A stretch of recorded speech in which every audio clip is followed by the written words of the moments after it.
Part 4, Intro. Hi, it's me, Ala. Naghahatid ng makabagong update. Sino yorn? Pakibigay ang pangalan, hindi ko isasama sa tupad. Oh my God, hindi tayo ganyan tumawa. Hindi ako yan. Binilisan ko na nga ang pagtatrabaho ko dito sa labas. Parating na kasi yung mga gamit na in-order ko sa online. Tapos yung mga rooms naman ang kailangan kong trabahuhin. Kulang-kulang pa nga yung aming mga gamit kaya kailangan pa naming umorder sa hardware. Nag-aantabay na rin kasi kami sa budget eh. Wait, merong isang gustong magsalita eh. Hintay mo lang, dadaan ako dyan.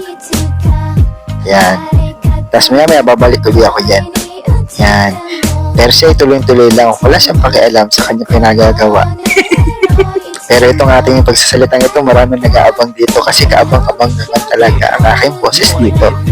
Kita nyo? O ha, parang napapadalas na gusto niya makita sa camera. Hindi lang pala sa camera.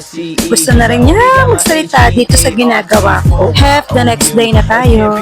Morning at gusto ko lang namang ipakita sa inyo kung may mga nadagdag ba o wala. Nag-rest nga muna ako ng a little bit. Mag 24 hours na kasing sumasakit ang ulo ko. Hoy, ayaw ko kasing sinasanay ang katawan ko na umiinom ng gamot. Kaya naman hayaan niyo muna ako maglaro ng ganda-gandahan today. Dumating na rin yung solar at bilis-bilis namin ikinabit.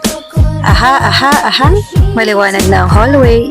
Solar na nga ikinabit ko para hindi na mag-add sa expenses namin. Kaya tulugan na. Bye!